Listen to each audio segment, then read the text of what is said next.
Live TV, सच सबसे आगे। नमस्कार, मैं हूं रंजीत झा और आप देख रहे हैं द लाइव टीवी। हमारा संविधान कभी भी यह नहीं कहता कि जात और धर्म के आधार पर आप किसी से भेदभाव करें, लेकिन अपने ही देश में दो तस्वीरें आप देख सकते हैं, या यूं कह लें कि आप कभी अपने जीवन में दो भारत देखे नहीं देखे हैं, तो आज हम आपको दिखाते हैं। और इस दो भारत के बारे में अगर आप जानेंगे तो आप हैरान रह जाएंगे कि कैसे हमारे इस संविधान की धज्जियां उड़ जाती हैं। संविधान कहता है कि आप कभी भी जात और धर्म के आधार पर भेदभाव नहीं करें, सबको समानता का हक है, यह अधिकार है ना, यह आप सभी जानते हैं। लेकिन प्रयागराज में अस्पताल से एक वीडियो सामने आता है जिसमें एक महिला अपने परिजन के सलामती के लिए वो अस्पताल में भर्ती है, उसकी सलामती के लिए नमाज पढ़ रही होती है। और यह वीडियो किसी ने रिकॉर्ड कर वायरल किया और उस वीडियो के आधार पर एफआईआर दर्ज कर जांच शुरू कर दी गई। आप अपने स्क्रीन पर यह वीडियो भी देख सकते हैं कि वह एकांत में वो नमाज पढ़ के अपने परिवार के, अपने जो मरीज उनके भर्ती हैं अस्पताल में, उनकी सलामती की दुआ मांग रही है। लेकिन इसे जो है वायरल कर इस मामले में कार्रवाई करवाने की मुहिम छेड़ दी गई और मामले में एफआईआर भी दर्ज कर लिया गया, जैसा कि न्यूज़ 24 ने खबर शेयर किया था। इसी के बाद यह सवाल उठने लगा है कि अभी हम लोग नवरात्रे मना रहे हैं, मेला लगने वाला है, अष्टमी, नवमी, दसवीं का मेला लगता है, सड़कों पर पंडाल बनाए जाते हैं, हजारों की संख्या में श्रद्धालु भक्त जो है वो निकलते हैं माता रानी के दर्शन करने के लिए। सड़कों पर ही किनारे में पंडाल बनाकर मां दुर्गा की प्रतिमा भी स्थापित की जाती है। कई जगह मंदिर भी होते हैं, लेकिन परमिशन लेकर यह काम होता है, अनुमति इसकी दी जाती है और यहाँ पर बहुत ही आसानी से अनुमति भी मिलती है, लोगों की भीड़ भी जुटती है। तब सार्वजनिक स्थान पर नमाज पढ़ने और सार्वजनिक स्थान पर पूजा करने की जो बात आती है, यहीं पर आपको दो भारत दिखाई पड़ जाएगा। अब इसके लिए भी एक वीडियो सामने आया था जिसमें यह देखा गया कि मुंबई लोकल ट्रेन में लोग नृत्य कर रहे हैं, डांस कर रहे हैं, गरबा, नवरात्रे हैं तो कर रहे हैं, और उसमें कहा गया फेस्टिविटीज इन द एयर। हम आपको दोनों स्क्रीन पर दिखाते हैं, दोनों में जिसने यह ट्वीट शेयर किया है उसने क्या लिखा है वो भी दिखाते हैं। आप अपने स्क्रीन पर देखिए। मिस्टर फिक्सिट एक ट्विटर हैंडल है जिसमें शेयर किया गया, एक तरफ न्यूज़ 24 का है, दूसरी तरफ एनडीटीवी का है। टू इंडिया लिखा हुआ है, minority can't pray for their loved ones even in private. अपने परिवार के सदस्य के लिए दुआ भी प्राइवेट में माइनॉरिटी नहीं मांग सकते हैं, उनका लिखना है। क्यों? क्योंकि उसी तस्वीर का स्क्रीनशॉट है यहाँ पर जिसमें लिखा गया है न्यूज़ 24 की तरफ से, प्रयागराज अस्पताल में महिला ने पढ़ी नमाज, पुलिस ने एफआईआर दर्ज, शुरू की जांच। और फिर इसी में वह तस्वीर दिखाई गई है कि नमाज पढ़ रही है। दूसरी ओर जो अब देखिए, इसी में majority can pray and dance in public with full impunity, और इसमें एनडीटीवी का स्क्रीनशॉट है। Women perform garba on Mumbai local, internet से फेस्टिविटीज इन द एयर। महिलाओं ने उस ट्रेन में, मुंबई लोकल जो ट्रेन होती है, इसको लाइफ लाइन मुंबई का कहा जाता है, वहां पर गरबा कर रही है, डांस कर रही हैं, और उसको नाम दिया गया कि उत्सव हवा में घुल चुका है, नवरात्रे को लेकर, गरबा को लेकर। तो यहीं पर दो तस्वीर आप देख पाए ना। ऐसे तो भारत अमीरी और गरीबी की भी तस्वीरें देखता है, अडानी दुनिया के टॉप रिचेस्ट पर्सन में शामिल हो गए हैं।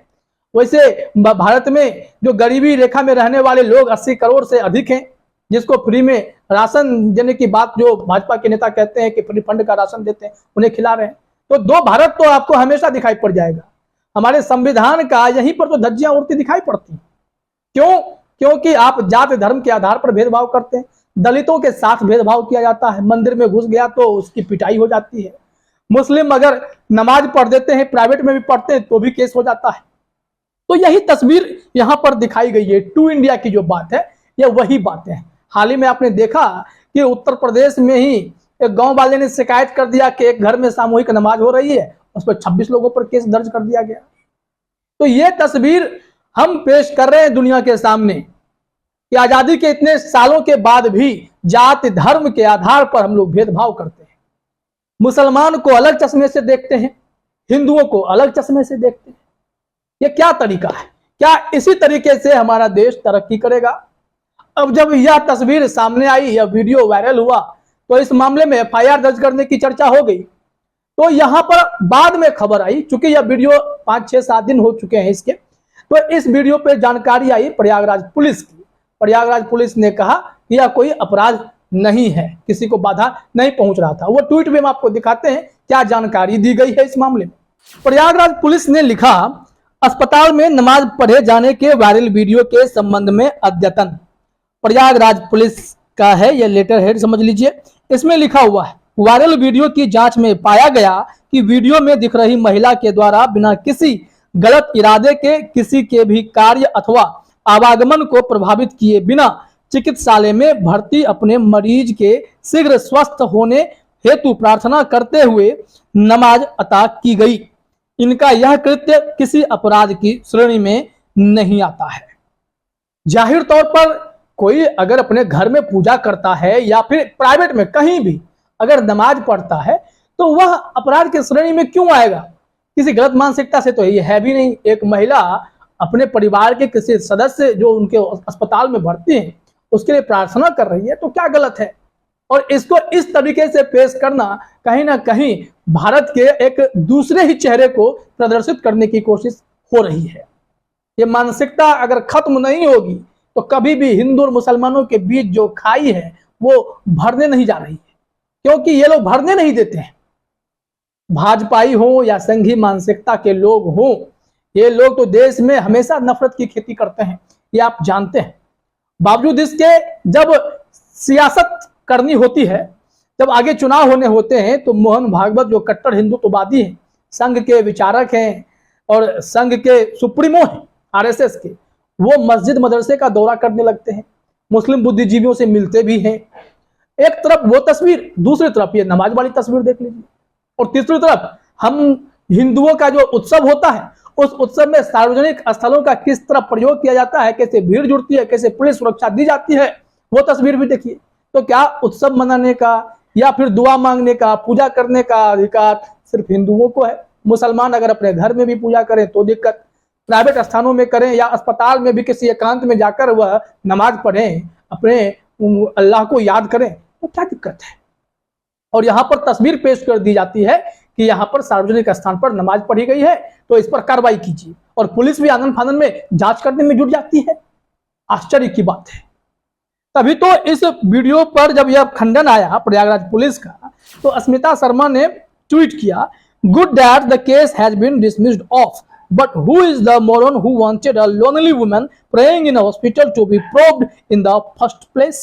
Why waste police time in such ridiculous hate-filled cases? Hate news sells on TV channels because hate sells in society today. इनका कहना है, स्मिता शर्मा ने कहा कि अच्छा हुआ कि यह केस खत्म हो गया, लेकिन उस शख्स को पकड़िए जिसने जानबूझकर गलत इरादे से यह वीडियो शूट किया। एक महिला अकेले एकांत में नमाज पढ़ रही है, उसके वीडियो को वायरल कर उस पर पुलिस का भी टाइम खराब किया, क्योंकि ये लोग घृणा फैलाना चाहते हैं। टीवी चैनल तो हेट स्पीच कर ही रहे हैं, समाज में भी घृणा का माहौल पैदा करने की कोशिश चल रही है, यह बंद होने चाहिए। और इसी मामले पर असदुद्दीन ओवैसी का भी ट्वीट आया था जब यह वीडियो सामने आया और पुलिस ने इसमें जांच करने की, केस दर्ज करने की बात कह दी। तब ओवैसी ने क्या कहा था, अब वो देखिए। असदुद्दीन ओवैसी ने इसी वीडियो को शेयर करते हुए लिखा था, अस्पताल में भर्ती अपने रिश्तेदार की देखभाल करने वाले किसी कोने में किसी को तकलीफ दिए बगैर अपने मजहब के मुताबिक इबादत करते हैं, तो इसमें जुर्म क्या है? क्या यूपी पुलिस के पास कोई और काम नहीं है? जहां भी नमाज पढ़ी जाती है वहां नमाजियों पर एफआईआर दर्ज हो जाती है। उन्होंने इसलिए कहा क्योंकि उत्तर प्रदेश में ही ऐसी घटना हुई थी। हम आपको वो खबर भी दिखाते हैं कि उस वक्त क्या हुआ था, कैसे 26 लोगों पर एफआईआर दर्ज कर लिया गया था। बाद में पुलिस उस मामले में भी बैकफुट पर आई और केस वापस लेना पड़ा, क्योंकि वो प्रोपेगेंडा था, साजिश थी। एबीपी न्यूज का आप ये स्क्रीनशॉट देखिए, उस वक्त की खबर है।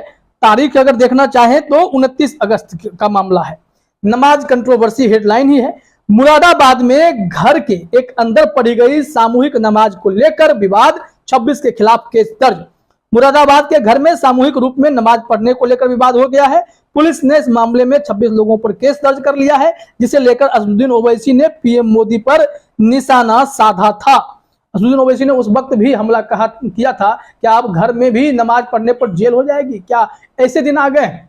और यह देखा भी जा रहा है, जानबूझकर एक समुदाय को टारगेट करने की कोशिश बार बार होती है, जो कतई उचित नहीं है। इस देश की दो तस्वीरों को पेश करती दिखाई पड़ती है ऐसी घटनाएं, और यह घटनाएं बंद होनी चाहिए, क्योंकि हिंदू मुसलमान करने से किसी का भला नहीं होने वाला है, ना टीवी चैनल्स का, ना मीडिया वालों का, ना किसी पॉलिटिशियंस का। इससे देश में खाइयां बढ़ती हैं। हिंदू मुसलमान मिलना चाहते हैं, एक साथ रहना चाहते हैं और रहते भी हैं, लेकिन ये लोग इन्हें बांटने की कोशिश बार बार करते हैं ताकि हिंसा कराई जा सके, और इस मंसूबे पर पानी फेरना भी बहुत जरूरी है। फिलहाल इस वीडियो में इतना ही। आप सभी का हमसे जुड़ने के लिए बहुत बहुत धन्यवाद। द लाइव टीवी, सच सबसे आगे।